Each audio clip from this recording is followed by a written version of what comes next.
Hi, everybody. In this episode of Two and a Half Geeks, we're going to talk about Microsoft's big Windows 10 announcement, the Acer XB280HK 4K gaming G-Sync enabled monitor. Say that's a mouthful. And I'm going to be talking about the Dell Venue 8 3840 Android and Intel, believe it or not, powered tablet, and a whole lot more. It rocked in the benchmarks. We're going to up the ante a little bit. Processing power, I kind of understand this.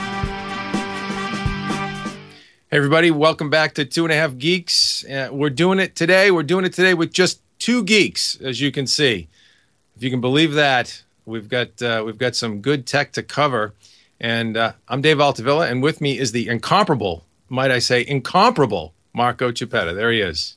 How you doing, buddy? How's it going, everybody? What's up, brother? How's everything? Things are good. Things are good. We're without Andrew today. We're without Ayaz, and we're just gonna make a go of it. You know, two geeks that we are. We don't have that half geek cool guy to kind of tee us up. We're just gonna geek out together and get it done, right? Yeah, I'm sure we could pull it off. So what are we going to talk about first? We'll talk about Windows 10 first? We can talk about Windows 10, sure. We have lots to talk about today. Let's dive right into that. What was your take on Microsoft's announcement? I think we were all expecting them to obviously come out with Windows 9, with announcing Windows 9 as the next generation operating system. That didn't happen. That's sort of the big wow. But aside from that, obviously it's just a name. There's a lot more going on in this announcement and the press event that they held in San Francisco. What were your impressions? What were your takeaways from the big event?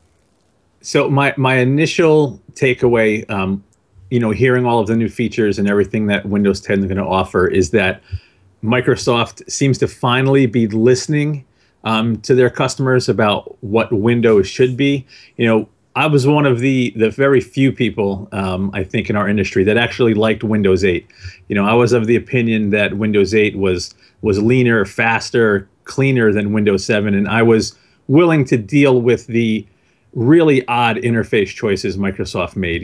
If you did some customization, you could basically live in the Windows 8 desktop without ever seeing Metro if you didn't want to. So I was willing to make that trade-off for the benefits that Windows 8 offered. But obviously, the market did not agree. It has not been a resounding success for Microsoft. And lots of the criticism came from the lack of the start menu, lack of consumer choice for customization as far as which environment you're in. It initially wouldn't boot to the desktop. It just wasn't. It was clear it was designed for a touch-first, mobile-first world, when there's still hundreds of millions of PCs in use that require a keyboard and mouse. So it seems to me Microsoft's finally listening to what their customers were saying, and lots of the features in particular, I think, really target power users. The virtual desktops are really great. The task view is a nice feature. Overall, I think we're moving in the right direction. I just downloaded the ISO to install it, but I haven't gotten around to it yet. How about you? What do you think? I would agree with you for sure. I think Microsoft had to throw the power users a bone. I think they absolutely had to succumb to the deafening cry for the return of the start menu. And kudos to them. They took the start menu and augmented it a little bit. Beyond the traditional start menu that we've grown to know and love, that we've been trained on for so many generations of the Windows operating system. They took that and they expanded on it and added live tile capability.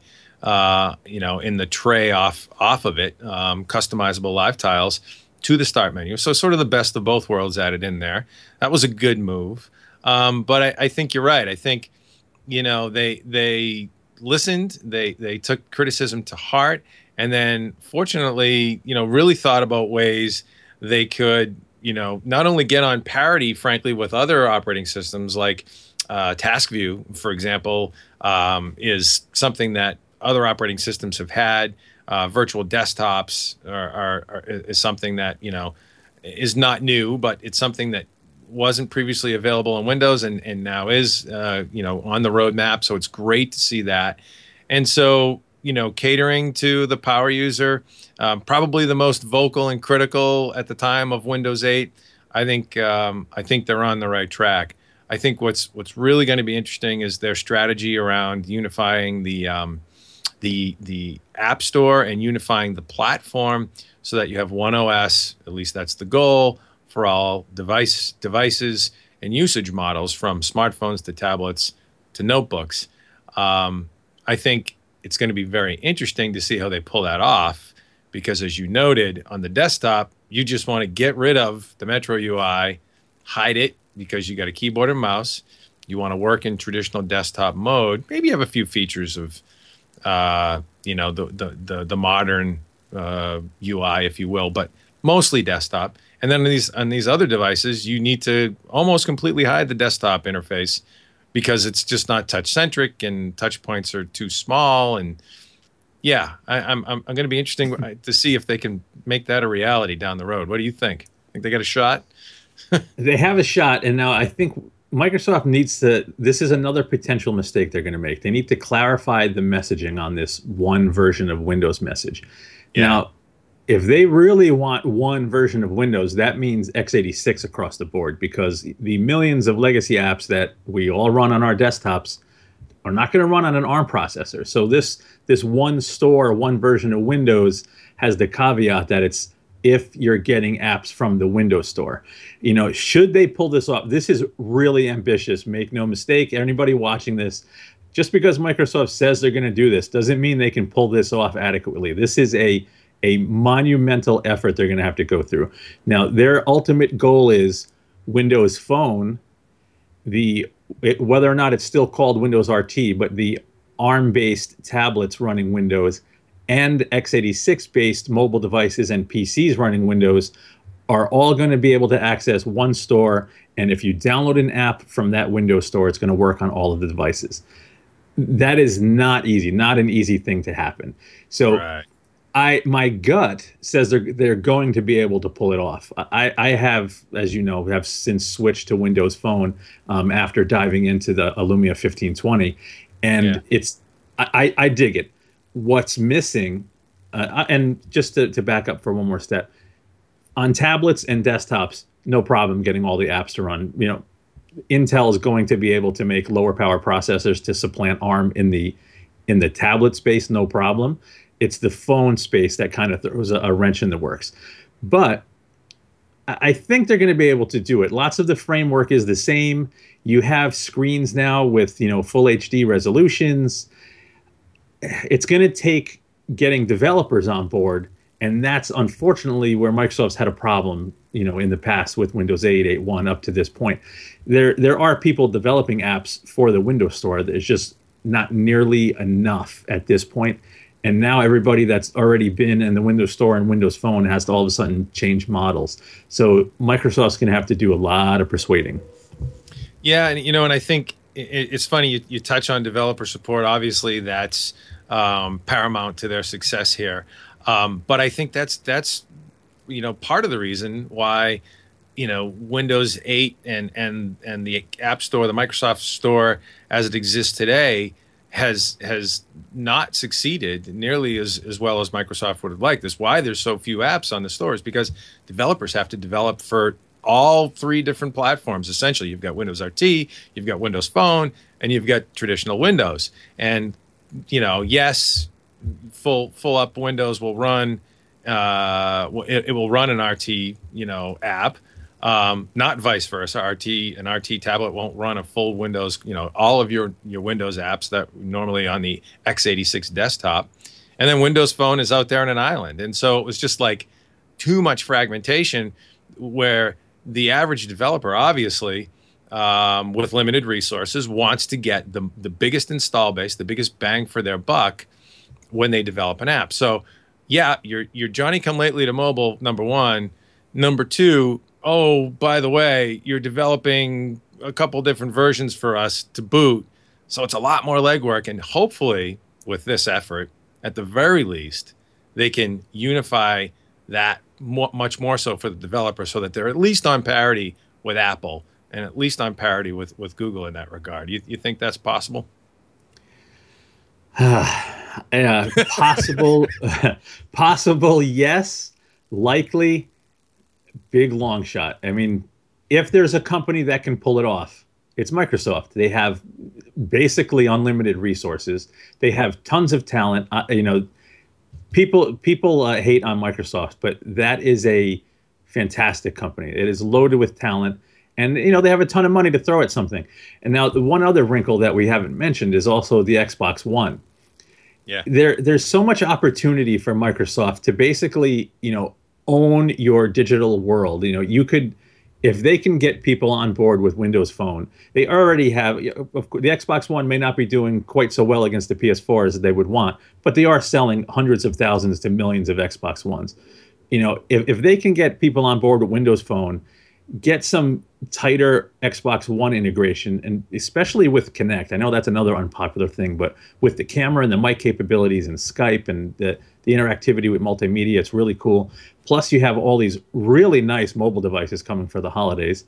And of course, desktop PCs have never been better. You know, the PC master race in the gaming community is very real. Gaming on PC is just, it's the best, period. So there's tons of these little tiny groups of people that may really want to get on board with this, but Microsoft's got to tie it all together, and it's not going to be easy. Yeah, and what's odd about that, or not odd, but ironic, I guess, is the better word. What's ironic about that is that Microsoft is at an advantage in that regard, and they haven't been able to capitalize on it yet. They've got the living room platform, you know, so, you know, locked up and ready to go as an augmentation to the rest of their platforms, you know, whether it be phone or tablet or PC. Yeah, it's a sort of arrow in the quill that the others don't have, that Google and Apple don't have. I mean, sure, you've got Apple TV and Google Chromecast and all that good stuff, but it's no Xbox. That's for sure. Right? Yeah, it's when you say that, it's, you know, people have to realize Microsoft owns the desktop. People could say they hate Windows 8 and whatever. If you add up market share for desktop, it's all Microsoft. The tiny little slivers for everybody else. Microsoft is also a huge, arguably, if you factor in Xbox 360, they own living room gaming also. Microsoft also owns mobile if you're factoring laptops. I'm not talking tablets, but laptops and two-in-ones.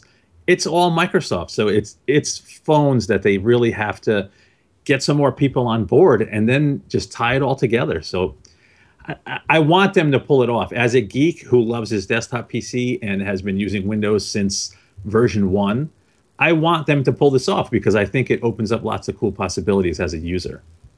You know, it's funny. You're saying they own the notebook space, they own the desktop space. Obviously, when you speak about market share, you have to speak about the totality of that. And I can almost hear the Apple folks hooting and hollering and yelling BS right now from across the interwebs, right? Yeah. They're saying, well, what about Mac on the desktop, and what about Mac and notebooks? Well, yeah, but if you look at percentage of market share, right? That's what you're speaking of. Right. And the other, and if all the Mac people come out and want to sling mud at me, do it. But don't do it if you're running Parallels with Windows on your PC. Okay, we'll leave it at that. Or Boot Camp with Windows. If you stay in the Mac world, okay, call me names. I don't care. I have thick skin. But if you're a Mac user and you find yourself in Windows a lot, yeah, don't say anything. We tend to be tech agnostic around here. We've definitely got our preferences in some respects, and certainly some emotional favorites along the way. But in general, if it's good tech, we like it. If it's hot tech, we like it even more. So let's talk a little bit about a really nice looking monitor you looked at from the folks at Acer, right? Yes. So this is funny, actually. I have to give a little bit of backstory on this display. Last year, when NVIDIA first announced G-Sync, or they first gave a public demonstration of G-Sync, I was looking at the tech in action, and I turned to, it was Tom Peterson, but it was one of the contacts at NVIDIA, and I said, if you guys can get somebody on board to make a 4K version of this, I'll give you my credit card right now. I'd buy it right there. So this Acer monitor is the first 4K G-Sync capable monitor that I've gotten my hands on. So let me see if I can get the model number correct. It's the Acer XB280HK. So I it's a almost choked 20 on it on the T's. yeah, it's crazy. So if you say the whole thing, it's Acer XB280HK 4K G-Sync gaming monitor. Yeah, okay. So it's a 28-inch monitor, and as I mentioned, supports NVIDIA's G-Sync technology, which can basically minimize lag and tearing in games. You're looking at a native resolution of 3840 by 2160. With a 1 millisecond gray to gray response time. So for a 4K panel, very fast. The issues with the display, and I'm not even going to call them issues because as soon as you say TN panel, lots of people get turned off. Probably the second best TN panel I've looked at, among the top 5 at worst. Very high quality TN panel. And the other kicker is it's only 60 hertz. Now, G-Sync's sort of been synonymous with these high refresh rate 144 hertz displays, but it's actually at these lower refresh rates where it can be more noticeable. And especially at 4K, when you're gaming at 4K, you need so much GPU horsepower. It's tough to maintain frame rates above 60 or above 100, where G-Sync's benefits aren't quite as noticeable on those other displays. So if you're gaming on this guy and you have a game that's sort of fluctuating between 40 and 60 or wherever, it's just not quite maintaining an even frame rate, where you would normally get lag when the frame rate is low and say V-Sync's enabled to eliminate tearing, G-Sync fixes that. Or if you're getting higher frame rates and getting tearing with V-Sync disabled, G-Sync fixes that too. So I found it to be kind of a pleasing monitor to work with, especially if you're gaming at 4K, which is what it's designed for. And the big kicker, $799. Is it cheap? No, but 28 inches of 4K resolution with G-Sync in a what I think is a good-looking package for $799. It was pretty compelling. What say you? Well, talk to me about G-Sync. You know, honestly, I've seen it in action. You know, I think it depends on the rig you're running and the frame rates you can push, as you mentioned. Is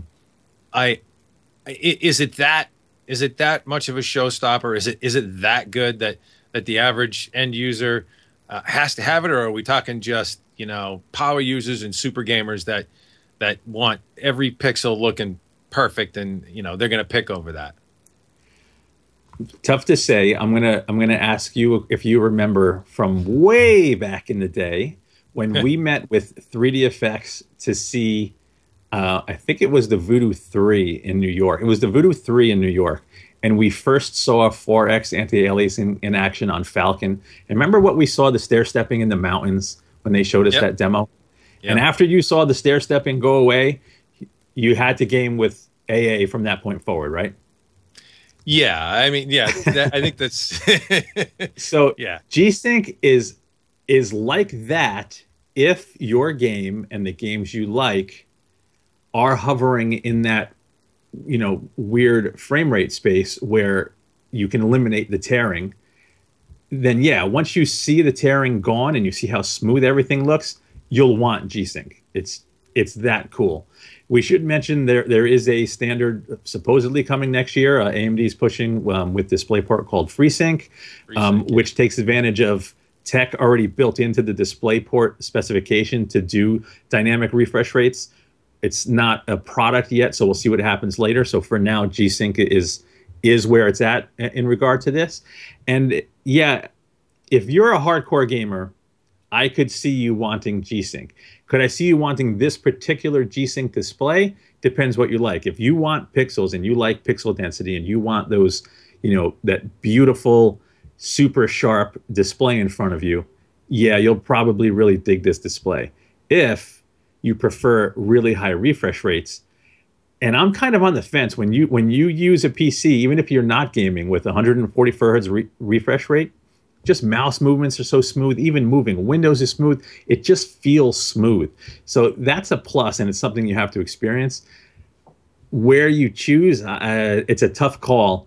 But in terms of the G-Sync tech itself, if it's a choice of having it or not having it, I would take it personally.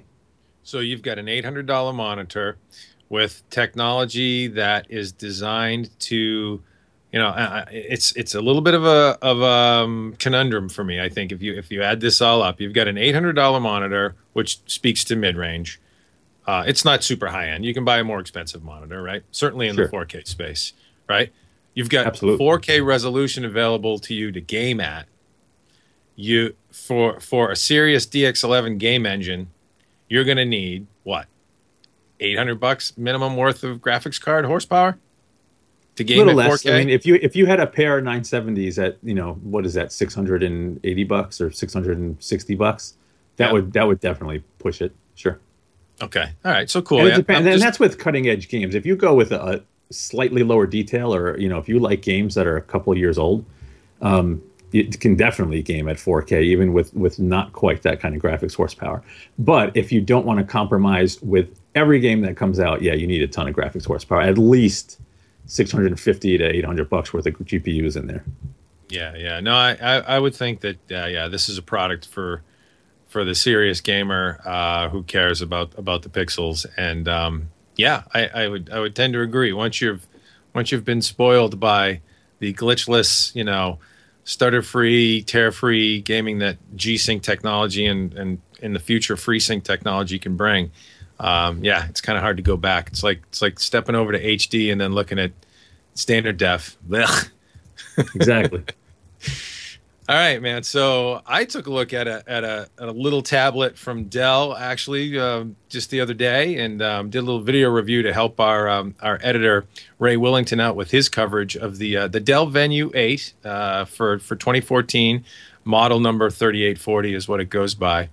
And interestingly, we were speaking of Microsoft, unifying their platforms and getting apps to run across ARM and x86 processors and all this stuff.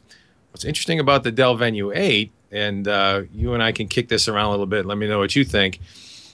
This is an Intel-powered tablet, x86, Atom-based specifically. I can already hear some of the groans out there. Oh, Atom, oh, right? Well, you'd be surprised.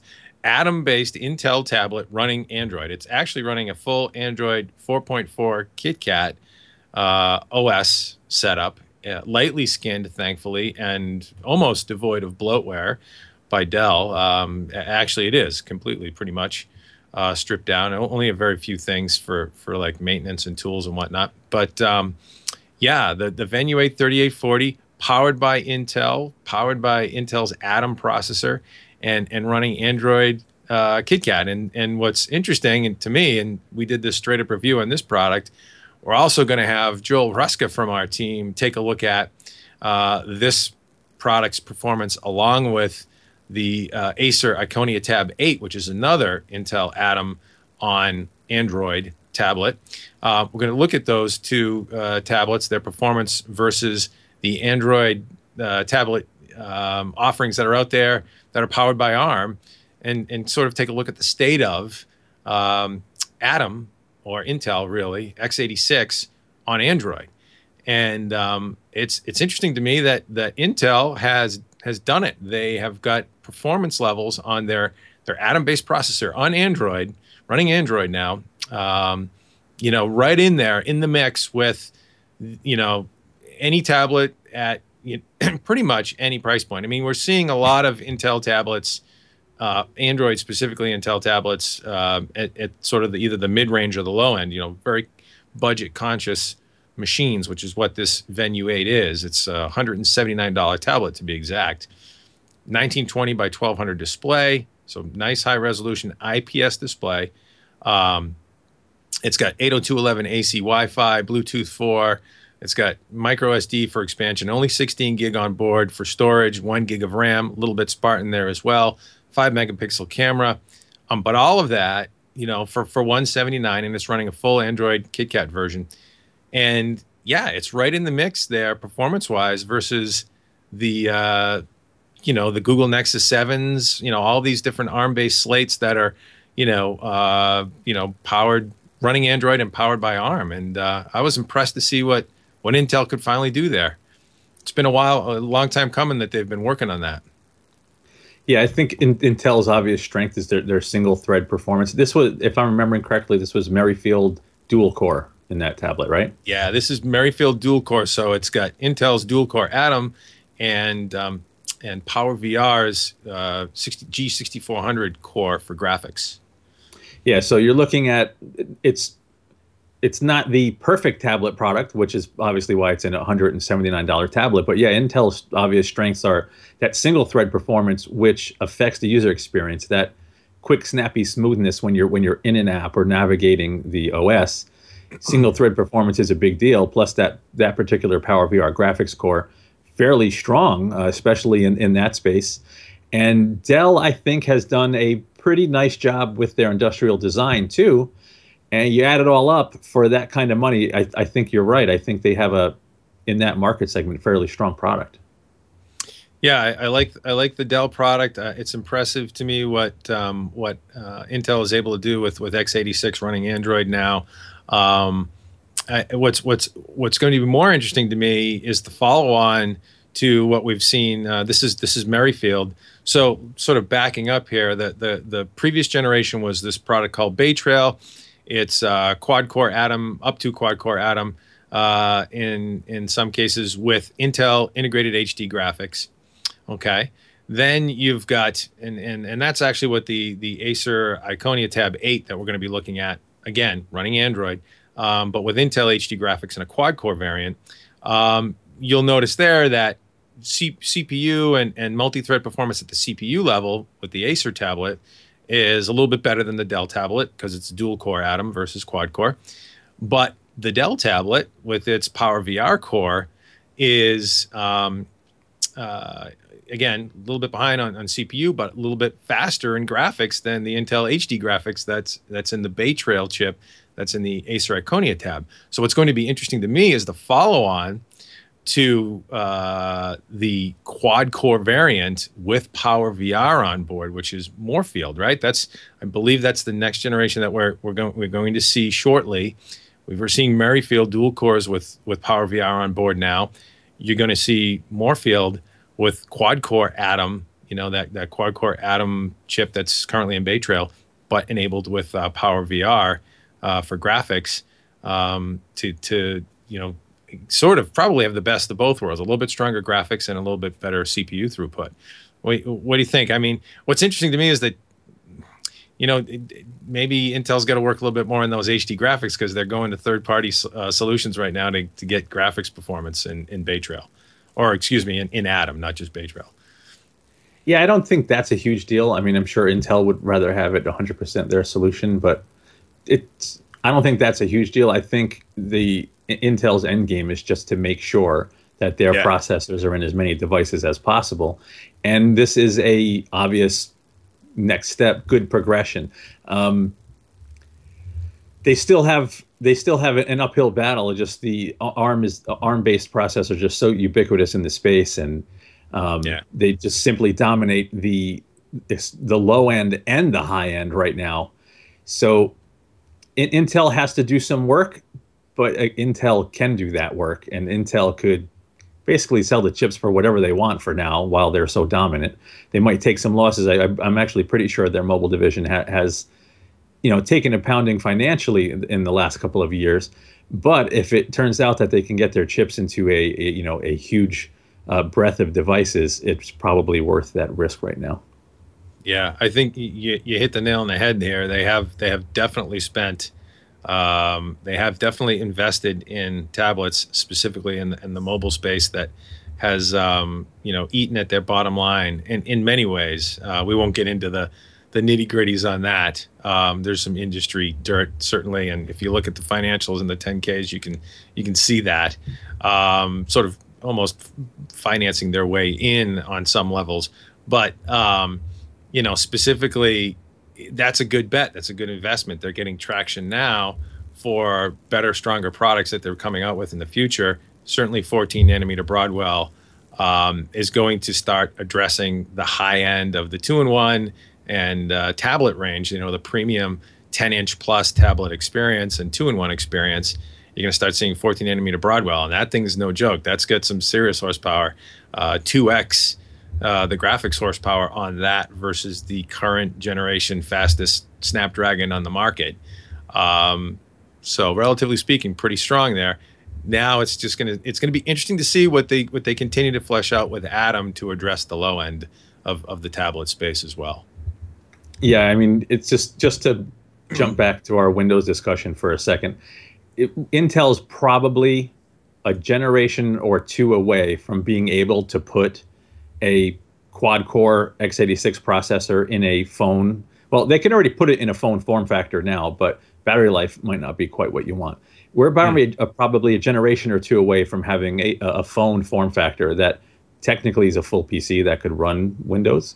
That could open the door to the true one version of Windows, but whether or not that happens, who knows? I'm not sure anybody would even want to, but Intel is definitely pushing hard in this space, and there's no other company that can manufacture transistors like Intel, and there's no other company that I have seen in the however many years we've been doing this that can execute like Intel as consistently. Maybe not 100% perfect execution across the board, but they're pretty damn strong if you look back at their history. So we'll see what happens in the long run. Yeah, they've got their work cut out for them surely with respect to the the ARM model and licensing the IP cores. There's a whole lot of traction and ecosystem that goes along with that from multiple partners. That it's just sort of critical mass and inertia behind it. But yeah, if anybody can just throw manufacturing technology at a problem and make it work, it's probably Intel. Yeah. So good stuff. Good stuff. Well, speaking of systems, we can disclose to the peeps a little bit more about our next sweepstakes, contest, giveaway, whatever. Yeah, we are. We're not doing a full system this time around. I actually mentioned it last podcast, and my lazy butt forgot to put up the news post so people could get in on it. But our good friends at AMD were nice enough to give us two of their very best top-of-the-line FX 9590 processors, the liquid-cooled editions. So you're looking at the turbo speeds up to 5 gigahertz on an 8-core with included liquid coolers. We have two to give away. And as usual, our contest cannot be any easier. All you have to do is come by the site, participate, like our Facebook page, and just quality participation. Don't spam us. You're not going to win if you spam. But if you come, you make some friends, chat around a little bit, you got a good shot at winning a new CPU. Cool. Yeah, that's what we want to do, is just foster a little bit more community here, get people engaged, communicating with each other, talking with us, kicking it around in the tech space, if you will, at Hot Hardware. That's what we want to do. I wonder, as you stepped through the processors available, I wonder if we could get one of the motherboard guys to pony up some motherboards to go with those CPUs, just in case someone doesn't have the platform for that. I'm sure that's doable. Yeah, we may have to. I would think so. Put the feelers out there. Somebody's got to want to get in on that, right? Yeah, I'm sure somebody would. Cool. Well, I think that about wraps us for today. We're going to have to hook one of the other guys in so we can have another Half Geek to help us out next time. But it sure was fun just shooting the breeze with you. Yeah, I think we did all right. Hopefully everybody liked it. Thanks for stopping by, everybody. We'll be back probably next week with another episode of 2.5 Geeks. So make sure you stop by HotHardware.com. We're all around the web. By the way, kind of like white on rice. We've got a YouTube channel, youtube.com/HotHardwareVids, Facebook.com/HotHardware, Google+, we're in there too. Just search Hot Hardware. You'll find us there. Twitter.com/HotHardware. Send us your tweets. We'll tweet you back. Yeah, all that good stuff. All that social stuff, right? Right, man? Yeah, exactly. We're social. Demented and sad, but social, right?